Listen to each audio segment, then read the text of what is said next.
Hi everyone, I'm Tallie, this is Farrell and we are bored of it, and welcome to our top 10 games of 2023 video. Hello Sven. So this is also Sven Svensson.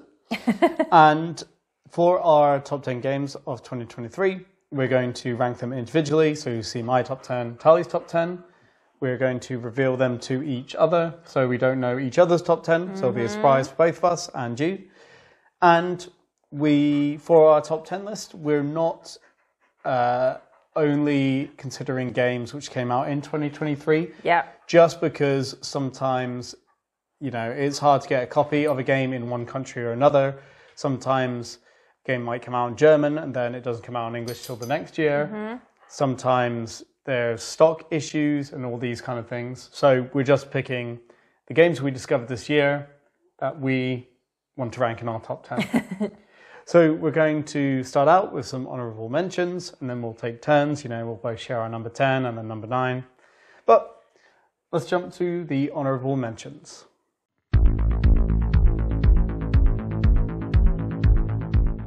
Coming on to the honourable mentions, Tallie has stated that I have to go. I have a lot of honourable mentions. Even though I told you could only have max 4. Yeah, but I can't. So I'm letting you go first, because then if someone might... What?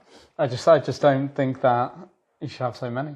There was a lot of good games this year, what can I say? And I just feel like they maybe don't deserve to be in the top 10, but I just want to give them a little shout out, and that's fair. So Tallie's going to list every game she played this year. Yeah. But I'm going to keep it to honourable mentions. Yeah, so I'll let you go first in case mine overlap, and then I can just agree and then take the ones. So I have 3, and one which would never make it on top 10, but I think deserves recognition, is So Clover, which is, if you've watched our videos on our most played games, Codenames is always number 1, just because our families love it. It's easy to get out, easy to replay. But last Christmas time, well, kind of going into January, I guess, that we discovered So Clover, and we've played so much this year that I wouldn't be surprised, especially after this Christmas, if it makes it onto our most played games list. And I just really enjoy it. I think I love these little word games. It's a real novel twist. So I've loved So Clover, and we've played it so much. So I think it just, it's an honourable mention. I wouldn't put it in my top 10, but I think it's a terrific little party word game. So if you like Codename, but you're a bit tired, then look for So Clover. It's cooperative as well. Yeah, cooperative. There's the slight difference in those other types of games where maybe it's teams, right? Yeah. So that's quite nice. Yeah, I have a lot of fun with that. Does not overlap with one of my honourable mentions. So the next one for me is Solar 175, which is a Euro legacy game. It's kind of based very strongly on Orleans or Orleans. So get it right. Well, just in case people don't know how to pronounce it, so now I know both sides of it.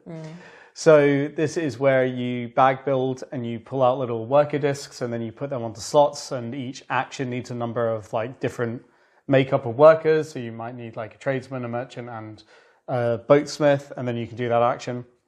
And Solar 175 kind of takes this space, does similar things, but makes it into a legacy game. So for your first couple of games, you're introducing new mechanisms and the galaxy expands. And I had a lot of fun playing it. I think we both love Orleans. So it was nice to kind of go back to that in a different format, you could say. I liked some of what it added, but we did a review of it, so you can check that out. But it had some negatives, which is why I didn't make the top 10. But I really enjoyed my time with it. I think you didn't enjoy it so much. I think it's a good game, but you kept winning, and it just gets a bit tiring after a little while. So that's a little negative for me.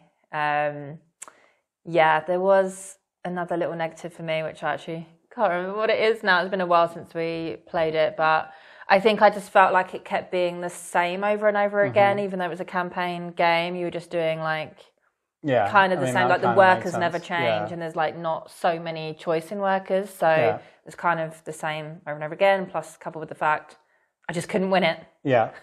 No, but there was a problem where you kind of are unlocking stuff pretty regularly, and then you get to a certain point, and it's you probably have to play a couple of games before the next unlock, and they start like really spreading them out. And nobody wants to play this game like 25 times to see all the content. They should have just had a 12 game like sharp campaign. And I think they really overestimated how much people are going to play it. Yeah. Basically. So my last honorable mention, and this, when I was designing the list, it was kind of one of these ones that was on it. It was number 10, and then it went to like number 9, and then it went off. So this one you could consider the honorary number 11. And that is... That's cheating, but yeah, sure. That is Ticket to Ride Legacy. Okay. And we got sent this to review, so we're going to have a review coming out. We're just waiting to complete it, because it's kind of, I think, important to see the whole campaign before reviewing it. And we're most of the way through. I think we have 3 games left. But probably the main reason it did not make it onto my list, and slight spoilers, but I think everyone knows this if you're interested in getting it, that you start out very small and the map gets bigger. And what happens is the games get longer. And at a certain point, the mechanisms added in / that you kind of use up other mechanisms which run out. So you end up getting Ticket to Ride or close enough that is kind of similar to the base game, but it goes on for hours and hours because the map's so big. Yeah. And that got a little frustrating to me. That now it takes like 2.5 hours to play a game of Ticket to Ride, and you're just playing Ticket to Ride, right? Yeah. But the discovery in the first like 6 to 8 games is incredible. We loved everything. We had so much fun.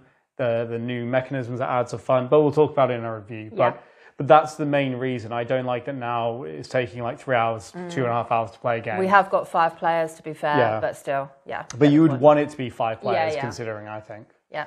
Okay, that one did overlap with one of mine, so I can take that off mine. I think it just didn't make the top 10, or I felt like I didn't want to put it on there because, like you said, we haven't completed it, but we played enough to, like you said, have fun with it, and we've had some good times, but obviously maybe it goes completely downhill in the last games, who knows? Yeah, exactly. So I didn't want to commit to putting it in the top 10. Okay, so my honourable mentions, I've got 4 of them that I'm going to pick out. They're all, I would say, very lightweight games. Does that include Ticket to Ride Legacy?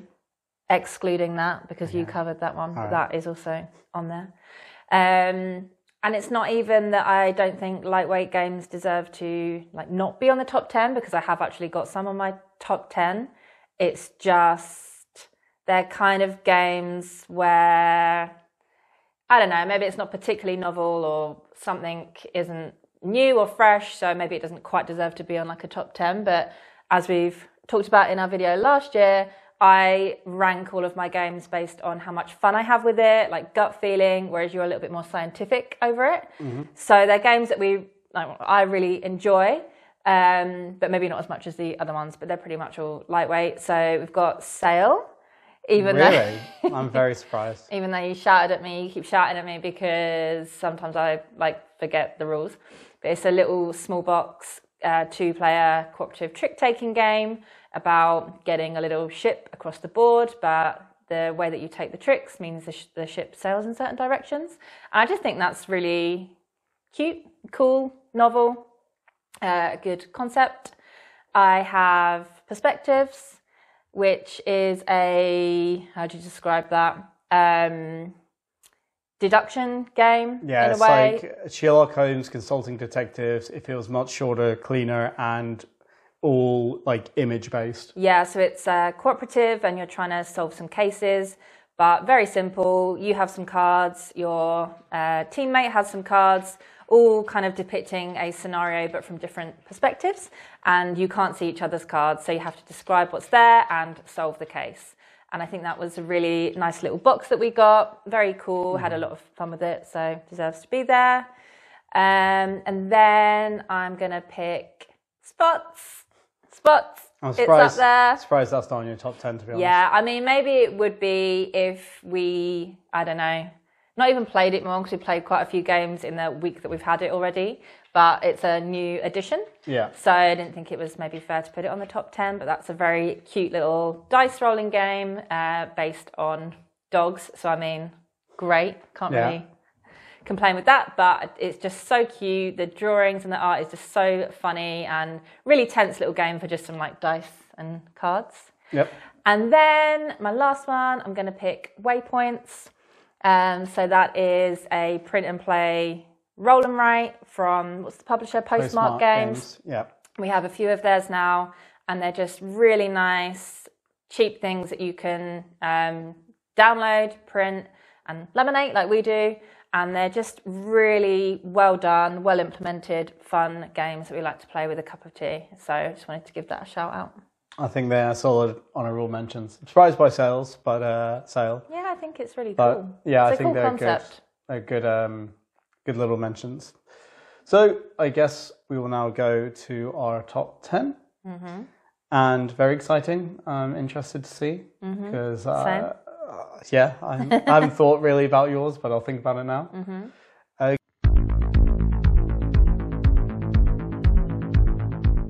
We've got our Christmas wine, so we'll begin the top 10. Cheers. And I'm interested. So my number 10 is going to be easy to explain because you already just explained it. Ooh. And it is Perspectives. Okay, nice. Yeah, I thought that might make your top 10. As we said, it's a little co-op game. You and it's 2 to 6 players.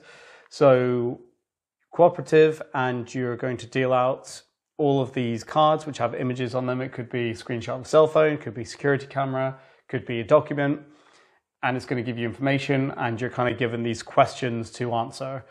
And then, or like an overarching question, who did the crime? And then once you think you know that, you have to put all the cards down, you flip the sheet over, and it gives you like 4 questions you have to answer. Each one gets you a point. And then you answer them, and then, you can look at the answers, see if you got it right or wrong. And I really, really enjoyed this. I like the deductive element. What I thought is because you only get half the cards, it's very dependent on the players communicating. Yeah.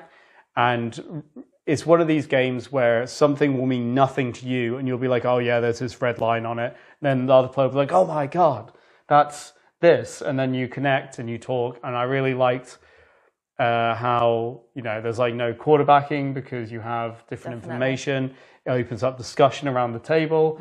And the answers were logical. Like you could work them out. It's not, oh, I didn't think this weird thing that the designer thought. It is completely logical, had no problems with the answers, and it was just very clever.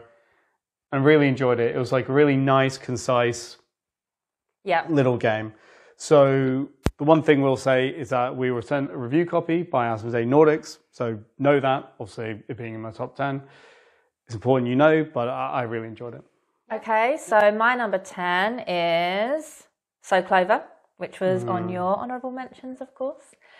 So yeah, I just think this, for me, deserves to be in my top 10 because, like I said, I rank on fun and gut feeling. And I just think we have a lot of fun with that game. We play it a lot with our families, have good memories of it. But I think what makes it is, even though it's cooperative and we don't particularly lean towards co-op games, we prefer to be a bit competitive, there's still an element there of slight savagery, at least when we play it with our families. Because even though you're obviously working together, we still rag each other if you're giving rubbish clues, basically. Yeah, exactly. So there's still a bit of competition. What were you thinking? Yeah, as to who can make the best clues. Oh, God, we're so bad. If someone nails it and the teammates get it first round, you're like, yeah, I made the best clues. So it's not too, nicey nice, goody two-shoes for us. So yeah, just really like it. It's a classic now in our house and really nice one for the upcoming festive period if you're interested. Yeah, so if you like Codenames to Crypto and you just, I guess something like Just One, which we haven't played, but if you're looking for something like that, So Clover just felt a bit like a breath of fresh air. Yeah. And just really enjoyed it. So yeah. It's been, one of our games of the year in terms of plays and impact for sure in this year. And we're definitely going to be getting out because your mum is obsessed with it and they're coming over for Christmas. So, shall we go to number 9? Number 9.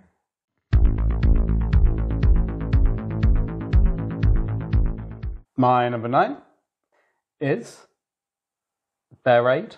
Uh-huh. What's so funny about that? Nothing. Go on, carry on.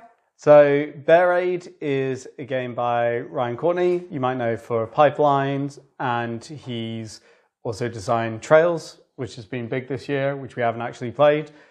Bear Raid is one that he did that kind of slipped under the radar, and it's this stonks game. So it's like stocks and shares basically, and it is like it has a bunch of parody companies like Banana instead of Apple and Nile instead of Amazon. Very good. And slow clap. Really good. And it's basically this game about manipulating the stock market to make the most money. And I just find it so hilarious, and I enjoy playing it so much. And I'm really upset I haven't got to play it more. So I've only played it a handful of times this year, but it's always the game I look at, and I'm like, a lot of times something has to come for the channel, right? So we have to play this when people come around because we need more players, and it's the game that I always wish we were playing, if that makes sense. So I just find it really funny because the way it works is you get a random bunch of stocks, and basically if you make the company share price go up, it will double, so you get double that amount of stock. But if you make it go down, it crashes and you lose all of your stock. So what you want to do is make a company you have stock in be valuable and keep doubling it and doubling it. And the ones that you can basically sell a bunch of stock to get money to buy more stock, but then you kind of owe stock. So then you want that one to crash because it gets wiped away, your debt gets wiped. Yeah. But obviously other players have different ideas about which companies they're invested in and are going against you, and you kind of manipulate dice and you roll them, so there's a bit of luck, a bit of manipulation. But it's just really funny and interactive and smart and humorous. And I've just had a great time playing it. Yeah, it's really funny and well done, isn't it? Because of the parody companies, like you say, but also there's events is a bit strong, but something different where the stock gets manipulated in a different way for each company every round. And it's always something funny like CEO puts foot in it, or emails leaked or something like that, right? And it just is kind of chaotic, funny, fun game, basically. Although, I always struggle to really wrap my head around it. Once I'm playing and I'm in it, I'm okay. But if I had to explain how the stocks part works to someone, I'm like, I'm out. I can't do it. The first it's really time confusing. we played this was after, well, not even after, like during a night of drinking, and we're like 3 games in maybe. And you were, let's say, legless. And I was explaining to you, and you were like, stocks? And you ended up winning. Then because you have a secret screen you reveal at the end of the game. And Tallie had something like 40 stocks of whatever this company was, and it was like fairly profitable. And we're just like, it was pure luck. I didn't know what I was you doing. never even understood what's going on, and you're just like in your chair, like, woo. That's how stocks and shares works. Exactly. I mean, blind investment, right? Yeah. So. Yeah. So my number 9 is Royal Visit, which is a Ryan Knizia game, right? Do we have like a deluxe version? No, I think it's just a reprint. It's been around for years, and it's just we have the reprint. Yeah. So this is a 2-player head-to-head game, and you have some cards and some kind of characters, let's say, on a really beautiful like cloth mat, and you're a king, and you have a chateau at one end of the map, and the other opponent is at the other end of the map, and there's some other characters like guards, there's a wizard, there's a joker, that all kind of have some different powers or do different things, and the goal is to get the king piece to your chateau, basically, is the goal. And you do that by playing cards which have numbers on them that relate to the characters, and that depicts how many times they can kind of move. But there are rules like the king can never be in front of the 2 guards. You have to be flanked either sides by the 2 guards, so you have to move the guard forward so the king can move forward, but then your opponent will kind of shoot them back.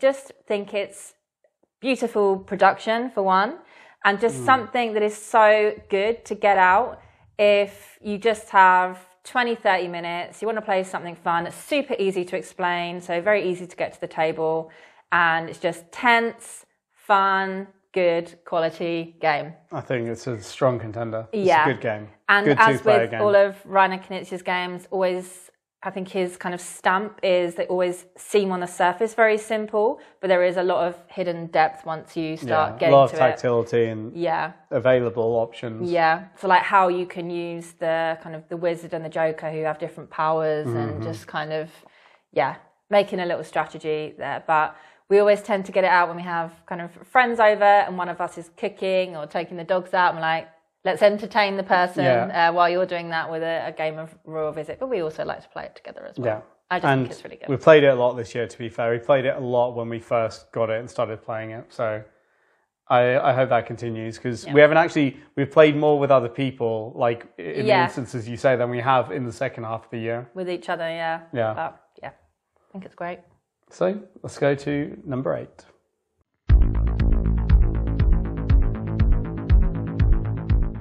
My number 8 is something you have already mentioned in your honourable mentions, and that is Waypoints. And this is the game that moved around the most because I knew I wanted it in my top 10. That was easy.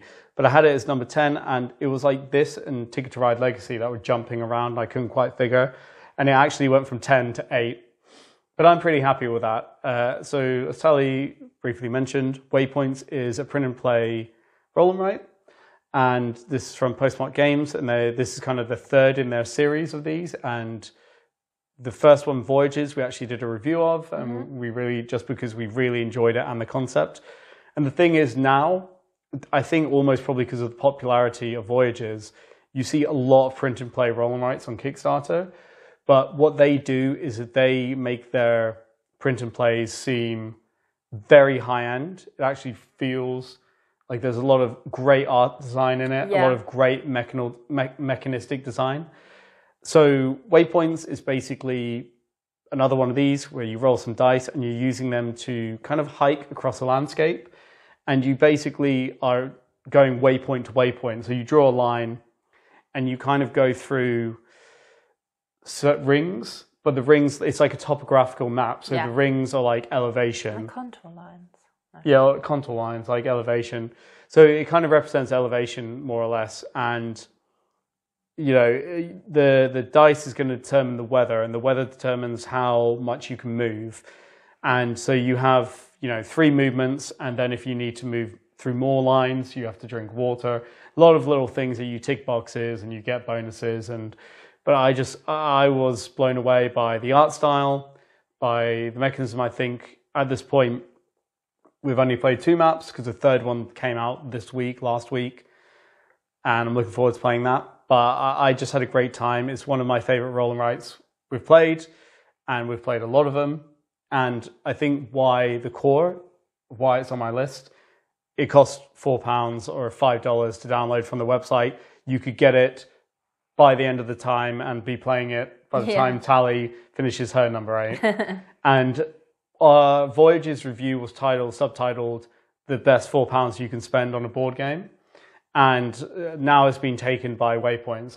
It's a terrific roll and write. It costs you £4. It looks beautiful. Yeah. Love it. Yeah. Agreed. So my number 8 is Obsession.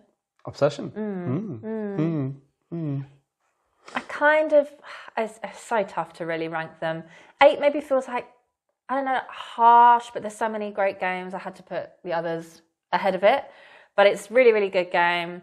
It is about high society in what century? 17th, 18th, maybe? Yeah. Something like that. Derbyshire. There's a little bit of like light worker placement and some kind of like deck hand management. So you have these cards that represent prestigious members of society, and you want them to come to your estate to mingle with you, but you have to have the right staff. So you have to have the right prestigiousness. You have to be prestigious enough to have the right guests there. So you have kind of a card of hands which represent different characters. And a hand of cards. Huh? I think the wine's getting to you. You said a card of hands. A card of hands. Hand of cards. Hand of cards. Take this away. And you kind of play them to get more money, which allows you to buy rooms in your estate and also host different activities like high tea. And the more rooms you have, the more points you get, and different members of society that you attract will get you more points. Just think it's really humorous, thematic in a way, like with all of the flavor text that goes along with the characters. Just think it's a great game, actually. Kind of new to our collection, actually. Yeah. We've got it in the last couple of months. But just, yeah, solid game. Doesn't take too long to play. Easy to set up and explain. Solid game. Yeah, I think Obsession is terrific. I think the theme does a lot of heavy lifting, but I think it is interesting mechanically. I think the expansion, the upstairs downstairs expansion, which introduces the useful man, makes it even better. And I think now that, you know, I think if you have enjoyed the base game or get the expansion, it makes it better. It kind of smooths out some edges that not that there are negative edges necessarily, but it gives you more like freedom and leeway, and the randomness of, say, needing a specific tile, that kind of goes away because you can just spend the useful man, create a collection for an objective. But I really enjoy Obsession as well. Okay, should we go to number 7? Number 7, yeah.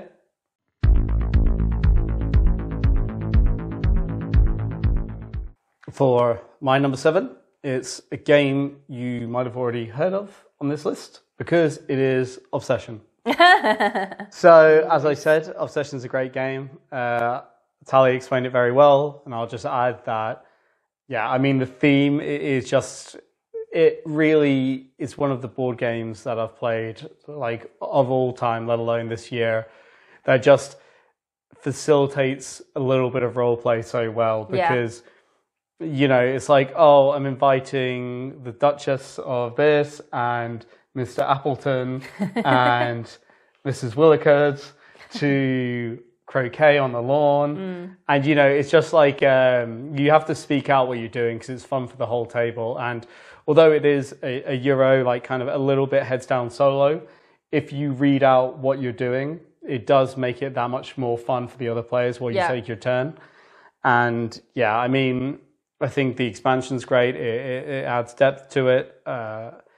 And it's just a lot of fun to play. Like it has a really nice combination between constantly improving your lot versus having to plan ahead because you can see what's coming up. You always got to be ready for that village fair. Always ready for the village fair. I mean, come on. So we've had a lot of fun with it, and it's actually one that like Tallie said, we've only just got a month or two ago. And I'm looking forward to continuing to explore it because I know I'm not done with it yet, if that makes sense. Absolutely not. Not ready to take it off our in tray. Yeah. So, so we can just go to your number 7. Yeah, okay. So my number 7 is Nucleum. Oh. Yes. So this is a dry Euro about producing energy in Saxony. Kept saying Germany when we talked about this game before, and you kept correcting me. Yeah. Saxony. Just the sort of game that we love. It's a little bit of take some elements from Brass Birmingham and also Barrage. It's about building tiles, flipping them over when you've energized them, essentially. There's some tracks, typical Euro things, but the kind of jewel in its crown is the action selection system, where you have these little tiles that have 2 actions on them, which you can either use to do those actions, but you also have to build railroads on the main map in order to connect up your power plants with the different buildings that you need to power. So you have to decide whether you want to keep that action tile or place it on the board for a railway. The nice little twist is that when you place it, and they have different colours at the either end, which match up with the colours of the cities and towns where you put them, you get to do the action if the colour matches. So a lot of really nice decision making about whether to keep it, because then you can keep using it, or kind of discard it, but necessarily discard it, to build railway, and where you place it, when you place it, and you can always build new tiles. But yeah, I think really solid game, but maybe the thing that lets it down a little bit is the art style. It looks very dated.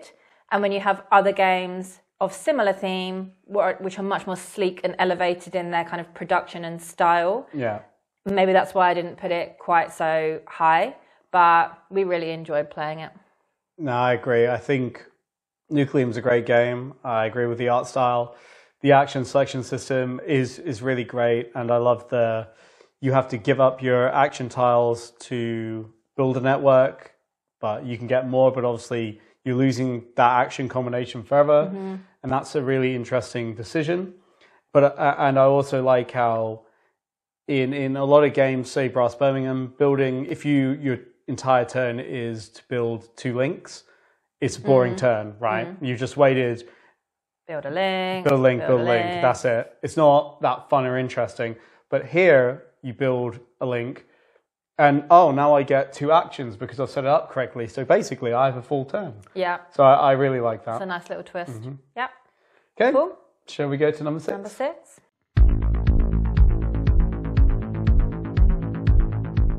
My number 6 is a very old game that got a lovely reprint this year. And it is Ra by Ryan Knizia. Nice. And I mean, Ra is Ra. It's known to be one of the greatest auction games, bidding games of all time. The 25th century. We're in the 21st century. The 25th century reprint that came out this year. I backed the normal version, and then during the Pledge Manager, I upgraded to the deluxe version, which I think cost double. But the game is so tactile in terms of the tiles that it was worth it. So nice. And it's just had a great time playing it, and everyone we've introduced it to has had a great time. And one of my fondest memories is my best friend came over with his girlfriend and introduced it to them. They're not so much board gamers. And they got into it, and we played like 5 or 6 games of it while they were here. And it got very intense and they loved it. And it's nice to show something to someone. And I think Ra is just one of those games that you can show to anyone, and they're going to be like, this is really good, because it is really good. Yeah. So, yeah, I just had such a great time with Ra, and I recommend getting a copy. I really enjoyed it. So Ra was on my B list of honourable mentions. B list. I had so many. Yeah, really great game that I think will, again, keep in our collection forever, because it's just something so easy to crack out. Yeah. Okay, so my number 6, I feel like you might be a bit surprised that this even made my top 10. It is Thunder Road. No, I'm not surprised at all. Okay. This was the one game that I looked at when I was looking at the list of all the games we played, and I was like, I know Tallie's going to have it on our list. Yeah, absolutely. So it's a car racing game.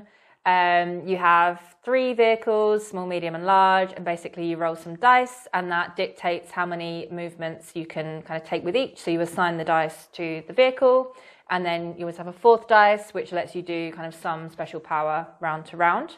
But it is really, for me, invoking, you always say Mad Max, but like Fast and Furious is very chaotic. You have a chopper, you can blow people up with a chopper, you can shoot at people in the end of every turn with your car if they're kind of in front of you. And the idea is just to get to the end of the race course. But I just think it is so much fun. The theme really comes through for me. And I just feel like I really am in some kind of like desert racing situation where it's like completely chaotic, and it really feels like playing a movie to me.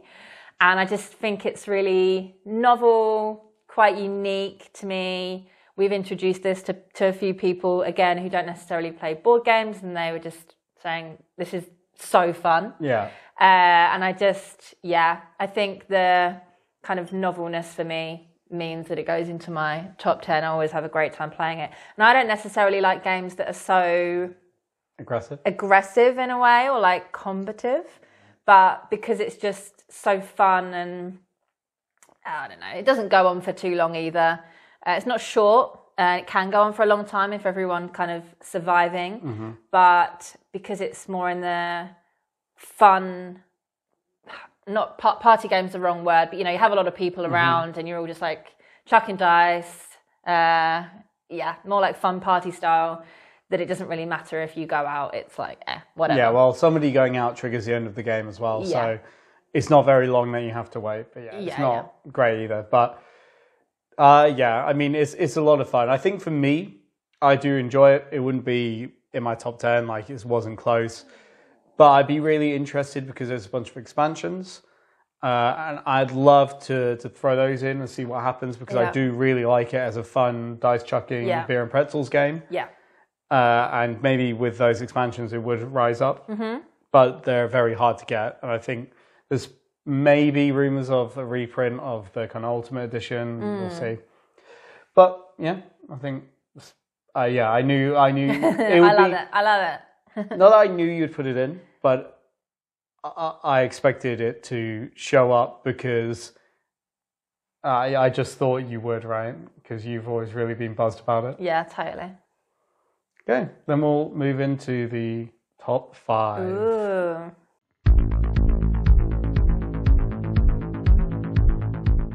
My number 5 is Great Western Trail, Argentina. Yes. And it nice. could be either Argentina or New Zealand because we've played both this year for the first time. I mean, you could really pick either, but I've put Argentina here just because I'm only going to have one of my top 10, right? I'm not going to like chunk it up with 2 Great Western Trails, although it very much could because they're brilliant games. It's just because Argentina has been described, and I agree with this, as Great Western Trail for people who love Great Western Trail. There's like more of everything. It's more complex. It's probably a little bit more difficult. There's more mechanisms. And so we both had Great Western Trail in our top 10 of all time. Yep. So we love that. And I love playing Argentina. So I thought the changes were quite interesting. And I can see some people maybe not liking them because it does kind of put like another layer between things. So rather than just delivering when you get to the end, now you can put them on a boat. And then when they get to the port, you then have to also spend the secondary currency to get them to get points rather than just getting points. So it's more convoluted, but I just really enjoyed how it did it. I enjoyed the new type of workers, which are farmers that you can help out. There's some interesting mechanisms at play. And it also introduced us to calimochos. Yeah, exactly. Which is a combination of red wine and Coke, which is surprisingly delicious. Yeah. Very popular in Spain and South America, so we hear. Yeah. And don't knock it until you've tried it. It's actually very delicious. So our friend who we played with, he introduced us to it, and so that was another benefit of why Great Western Trail is number 5. Yeah, I think we did a video before where we did our favourite drinks and games pairings. So for the original Great Western Trail, we did a bourbon, and then that would be the updated version for Argentina, calimocho.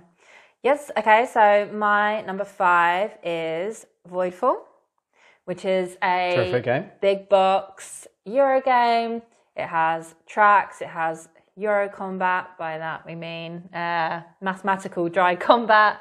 Very dry. Yes, but it is quite unique because it's scenario based.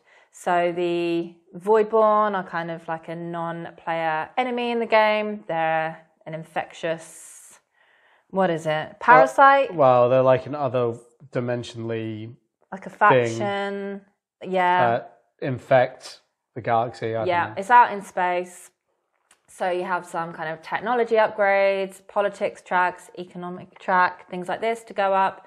But the action selection system, again, is very cool and unique because it's a set of cards and you can only play maybe 4 or 5 every round, and it's variable depending on kind of the event that happens every round. So you have to be very careful as to what you select as part of that 5 and also the order that you play them, because you need to optimize on the combinations. You need to make sure you have some resources in play maybe in that turn to enable you to do something else in a following turn. So it's really about kind of action order optimization, I would say, in order to kind of get points. But like I said, scenario based. So the kind of events and things will change every round. The map setup changes. I think the reason maybe why I didn't put it higher, because I think when we both first played it, we were like, yes, clap, clap. It was amazing. It is a bit of a chore to set up, and you would know that more than me because you're mostly on setup, but it's not something that you could just be like, oh, should we have a quick game of Voidfall? It's a slog to get it out. It has to be on the table for a while. We usually play like 1 or 2 games and kind of leave it on the table because the time investment of getting it out is so high. And that's quite annoying because it actually, especially if you know what you're doing, it doesn't take that long to play. No. It's like a standard heavy Euro, like, you know, it's 2 hours, maybe less if you're depending on the scenario and how many, like you said, cards you can play per round. But just the setup it would be my top 3 most brutal setups for sure. Out of any game. Shame. But and you don't even gain anything because it's scenario based, like you say, and this is really clever because it changes the challenges, and you can have a scenario that makes it so that players can kind of fight each other, or you can make it so that they'll basically never be able to fight each other and only fight the Voidborn. And you have these different considerations with the scenarios. And obviously, if you enjoy the game, you want to see all the scenarios. But then if you do a different scenario, you have to completely set up from scratch almost, because the board's going to be completely different because it's tile-based. So that adds a lot of time, right? So, but it's a brilliant game, Yeah, fantastic. Well, number 4. Number 4.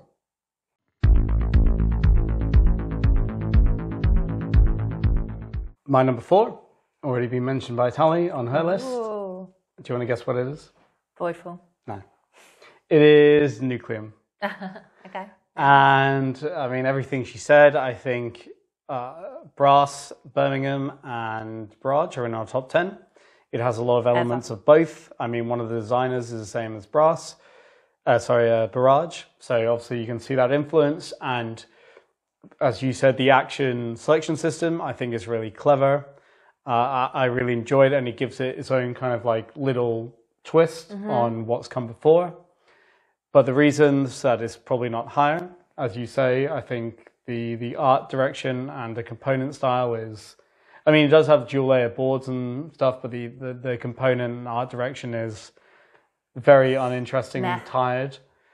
And I think that dogs it a lot of points, because if you look at Brass Birmingham Barrage, they're very beautiful games.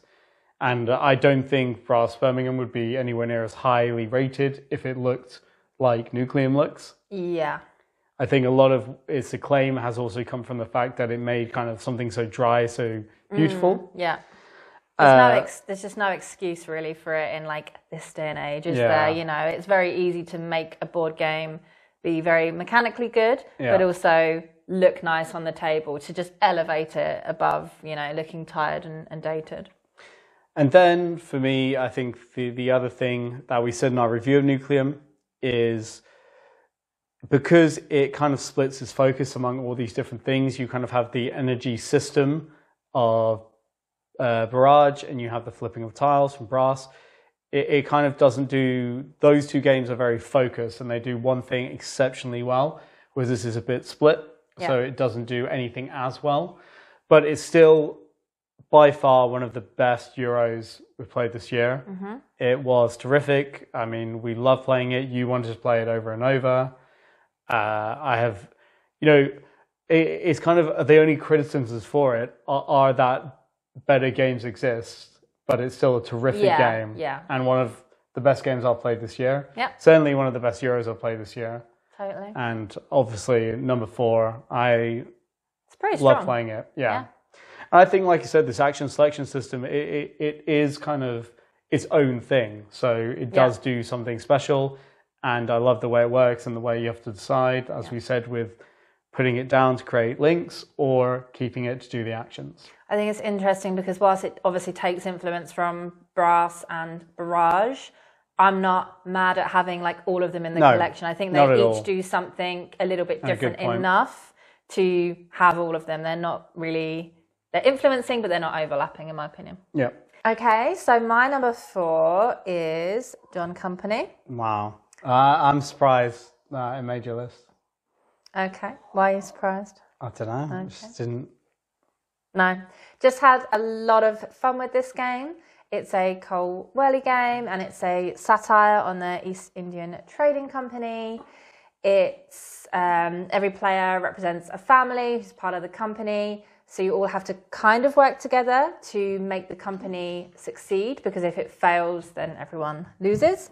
But of course, you want to be the family with the most money at the end of the game. So kind of interesting concept about working together so that it doesn't fail, but of course you want to win if it doesn't.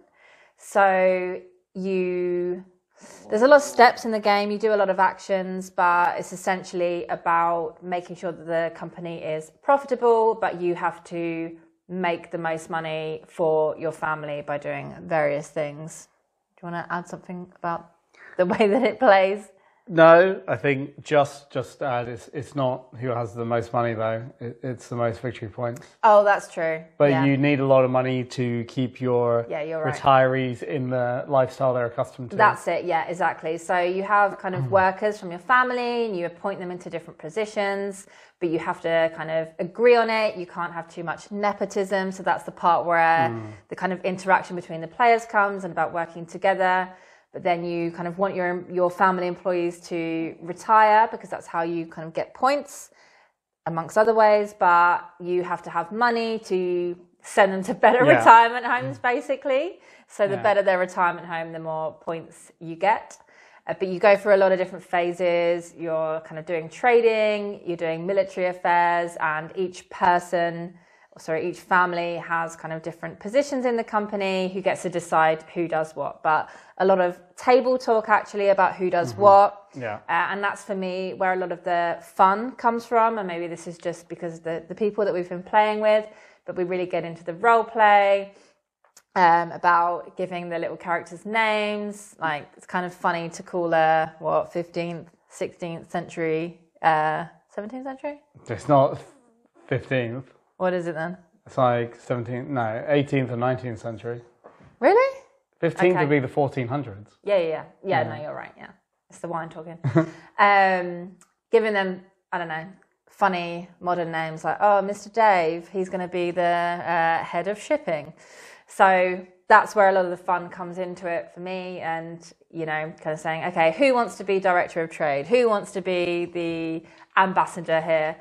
So I just think it's really a lot of fun, and yes, it's very complex. It's a Colwelly game, but I think it's probably one of the maybe easiest to teach in a way, because you go through like a cycle every time. It's not asymmetric though, like root. We always struggle. Yes and no, I would say. We always struggle to kind of get people on board with root because of how asymmetric it is. So you have to kind of play as the factions to understand how they work, understand how to stop them. So like maybe higher time investment there. Whereas yes, it's like high barrier to teach, but then it's like the same every game, right? Yeah. So just had a lot of fun playing that. Yeah, I mean, going on to the difficulty, I guess it's from on your individual turn or an individual action. It is generally very simple what you're doing. It's very understandable, it's very approachable, but it's more about what that actually means in a wider context of the game, that there's so much mental load, and that's where this huge amount of difficulty comes from, is how does this impact everything, basically? Why would I do this? Why should I do this? Yeah, and able to foresee what everything means for the future, like you say. Yeah, exactly. But yeah, just had a lot of fun. That's fair. Let's go to top 3 then.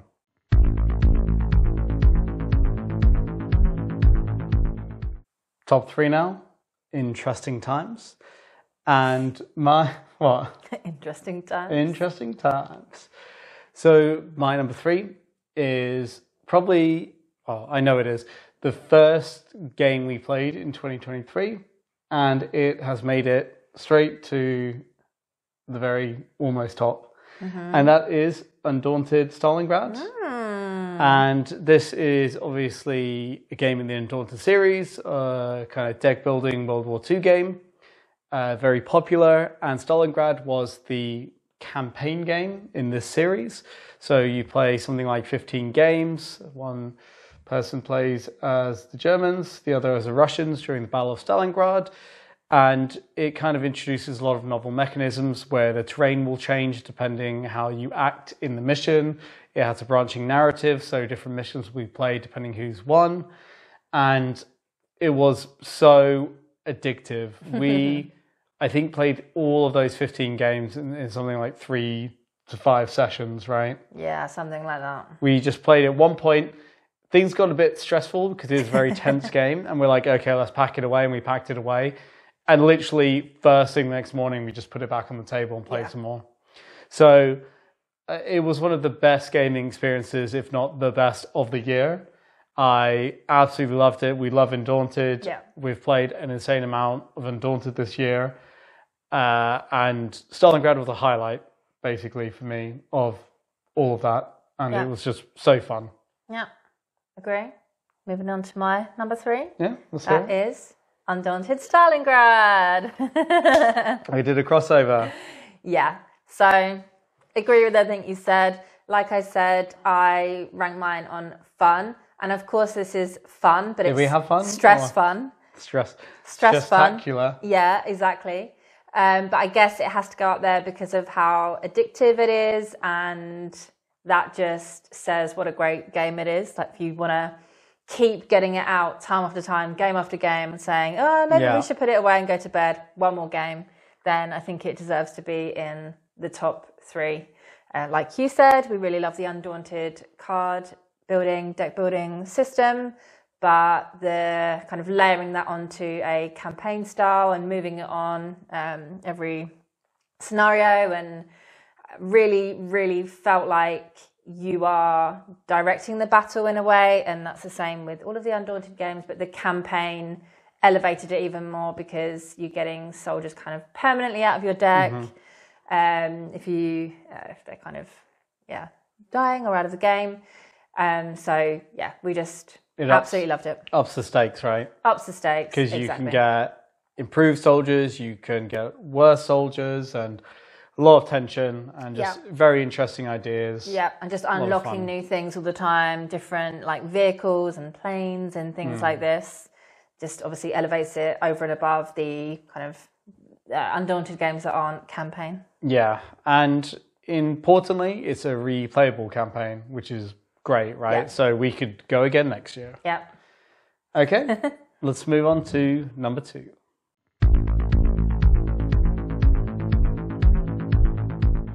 Number 2 now, the penultimate game. Ooh, excited. And there's a lot of decision about if this was going to be number 1 or if something else was going to be number 1. And this landed on number 2, and it might be something that I regret in future not having as number 1, but we'll see. It's exciting. What do you think my number 2 is? Voidfall. Wrong. It is John Company, second edition. Okay. So I obviously rate it a little bit higher than you, but for all the reasons you said, some board games, they just give a novel experience, and John Company is one of those. There's nothing quite like it. Yeah. I mean, Shut Up and Sit Down just did a 50-minute video all about John Company, and obviously it was worth the amount of time that was spent on that for them, and for us, it's incredible. And we love Cole Worley games, and it's another great re-implementation of, an earlier game he did, second edition, like Pax Pamir.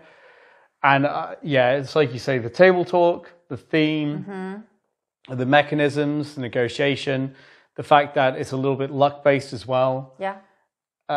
It's just epic, isn't it? Yeah, it's just this beast, right? And the fact that it also comes with these different scenarios. So I think there are 3 or 4 kind of different variations you can play that alter the setup. And some people will just play the first one over and over, and you'll still get an incredible amount out of that. It's probably number 2 because you do need a group of players. We didn't find the 2-player work that well. Yeah. I mean, I'm sure some people could make it work a bit better, but to us it was like, you really need, I feel, an intricate knowledge of the game for the 2-player to really shine, because it's a specific mode, whereas it's really 3 to 6. Yeah. And we'd just rather play it because we do have people like willing to play it, right, with more. So that's just a preferable way to play for us, But I think it's just harder to get to the table, which is why it's number 2 to me. We couldn't just get it out. You need people, and not everyone's going to like it. A lot of people aren't going to like it. A lot of people will hate it for a variety of reasons. So that toughness is probably what keeps it number 2. But the brilliance of design on show, it's blew me away. I just love the experience of playing John Company. And, if I had kind of free reign to get something on the table with a group of people and, they would just do it and there wouldn't be any complaints, it'd probably be John Company every time. If it was like super easy to teach and everyone could just absorb like how to play. Yeah. Okay. So, you're on number 2? My number 2 is Great Western Trail, New Zealand, actually. New Zealand, wow. Yeah, so shaking this is it up. the most recent one that we have in the collection. So it's Great Western Trail, based in New Zealand. So instead of cows, you have sheep, same sort of thing. We're going around in a loop, stopping at different buildings, doing actions, ultimately to kind of sell the sheep at the end of the game. Deck hand management, improving the value of the sheep that you have. And the kind of new layering on here with New Zealand is that you can also sell the sheep for their wool value, which is slightly different to their kind of monetary value, in order to get money. So that's the kind of twist here versus the other games. I just think Great Western Trail, even though I'm not always very good at it, although I have been improving, I think we went through, 20 or 30 games of maybe Argentina and the original without me winning a single one. I just always have fun playing it, and I don't care if I don't win. Just trying to improve your own scores is enough for me. And I think it's the fact that you go around in this loop. You always want to try and improve on your own stance, let's say.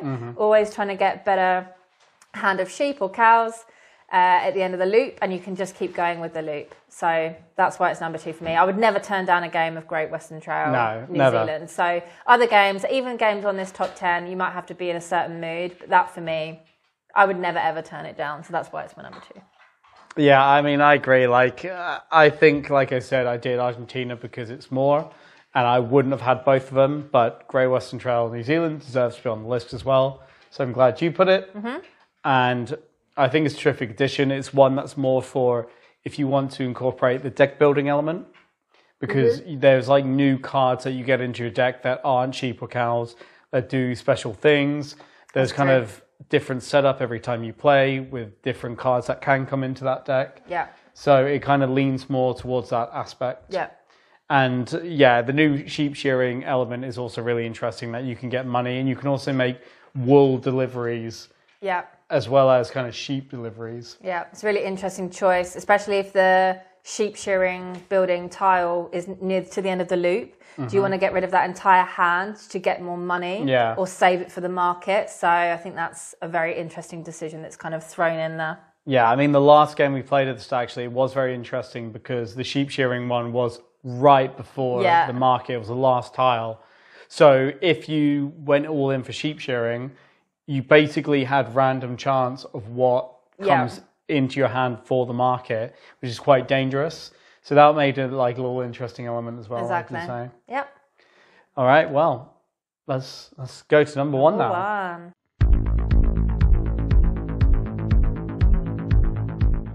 We're here with Sven for the number 1. Hello, Sven. He's excited. He wants to find out. Always excited. And I think Tallie is not going to be a surprise to you because you definitely know it in your head. It must be this game I'm thinking of. It must be. Well, you can reveal my number 1 then. Okay, Farrell's number 1 must be Voidfall. It is indeed Voidfall. We obviously already talked about it at length. I just think it's absolutely brilliant. I love these big, epic, heavy Euros. The components, the gameplay, the action system, the scenario design. I thought it was incredible. It's a masterpiece, one might say. Yeah, when the action of playing it is really fulfilling for me, I'm really engaged. I love it. I love the picking through the actions in the right order, as you said. I love that the different scenarios feel so different and give different problems. And, you know, the big negative, as we said, the setup, right? And also, it's not a game I would ever want to play with someone who doesn't know how to play. Yeah. If you're going to teach it to someone, you want to know that they're going to be playing multiple games. Yeah. Otherwise, it's a waste of everyone's time. Yeah. So those are some big negatives, but obviously I have you. You had it in your top 10. Mm-hmm. You're going to play it. So, and if you play it 2 or 4, there's not much of a difference because some scenarios it's almost impossible to even fight another player. Yeah. If that's what you want, right? So it is a very solo game in many aspects. You'd probably just fighting someone just for the sake of fighting someone else, right? It's not like necessary to win the game. You get a lot of rewards from taking over void-worn spaces. Yeah. So in terms of what it does and the scale and the scope, I just really, really enjoyed it. You know, and like I said, I think John Company could have been number 1. It's just that it's that much harder to get to the table, although this isn't the easiest, but at least I can always play it. Yeah, we can always play it together, right? I think something we didn't maybe mention when we talked about Voidfall for me, maybe we did, can't remember, but like the production value as well and the artwork. Yeah, so tool. We have, and the B-roll will be really the kind of, I think it's called the Galactic Edition, which is like the upgraded, so it won't be the retail, but yeah, the production is terrific. Yeah. Okay, so my number 1? Yeah, see, I'm not sure because a lot of the ones that I would have thought maybe you'll say it and then I will be like, of course. I feel like based on some of your comments earlier, maybe it's going to be a little bit of a disappointing one. Oh, no. But it's Great Western Trail Argentina. Oh, no, you put both of them in. You were like, I would never put both of them in. I was like, oh wow. No, I don't care. I stand by it. No wonder I couldn't guess what it was. Exactly. I mean, I did think about it a lot, whether they should both be in there, because obviously I'm very glad that we have all 3 of the trilogy in the collection. I don't think we would probably get rid of any one. We play all 3 all the time. No, I wouldn't get rid of one. We switch them up. They all have their own kind of unique value, let's say. So I did really, think about it a lot as to whether to put both, but in the end I just had to because of the reasons all I said about New Zealand, just the fact that I just find it so much fun, all of them, would never turn a game down, and there are a lot of games I would turn down even though I love them, and Great Western Trail is just not one of them. So for me, I felt like they both deserve to be in there and kind of have their own spots. I think Argentina had to go first, just because... New Zealand, you mean? Oh, Argentina, sorry. Yeah. Argentina's first. Literally number first. 1 spot. Yeah. Just because I think the ship mechanism is very interesting. Like you said, it adds another layer of, you have to deliver the cows, but you also have to make sure you have enough of the wheat to make sure that you can put the discs that were delivered in the right spots to get the most points. I just think that element, it's almost like a risky element of delivering the cows, but making sure you have enough wheat. I just think it's like a really fun challenge in a way, and adds another layer on top of original Great Western Trail. The New Zealand, I think the sheep shearing is really cool and really fun, but that kind of ship part for me in Argentina just takes the top spot. Well, no wonder you had to have so many honourable mentions if you chunked your list up with variations of the same game. Yeah, no comment to that. I just love them both and didn't want to leave one out. No, to be fair, I mean, they are separate games. I think for me, it's just that they are so similar in so many ways that I wouldn't have both, but that spot could have been taken by either of them. Yeah. It's not that I wouldn't have New Zealand on the list. It should be on the list. I'm just not going to, as a personal kind of thing, right? I thought about maybe cheating a bit and adding them together in one spot, but I feel like they're different enough where that would be doing either one a little bit of a disservice, and that's why they take up 2 spots. Okay. Sorry if that's boring, everyone, but that's how I feel. Well, so that was our top 10, and please let us know what you think. Always let us know whose list is better. more accurate. It's mine. And, well, yeah, if they're massive Great Western Trail fans. And please, if you have any questions, let us know. Obviously, we're happy to answer them. If you haven't subscribed and you found this fun, please consider subscribing. And we just really appreciate you watching. We hope this gives you some nice recommendations and shows a little. And maybe you're surprised that there's not some of the bigger games from this year on our list. But actually, in the first half of the year, we didn't play so many new games. We haven't bought this year so many new games in, except for ones that have really attracted our attention. Like been a little bit more selective. Yeah, we've got a lot more review copies as well of different things. So we haven't necessarily been buying. Like one that comes to mind is like Earth. We've never played. I think people are pretty hot on. There's like a few kind of games like that where we just haven't got around to playing, basically. Yeah. So if a game that you think was wildly good this year, it's probably just because we haven't played it. To let us know if we should play it. Obviously, we're always looking for new stuff. But yeah, hope you enjoyed it, and we'll see you next time. Thanks a lot for watching. Bye. Bye.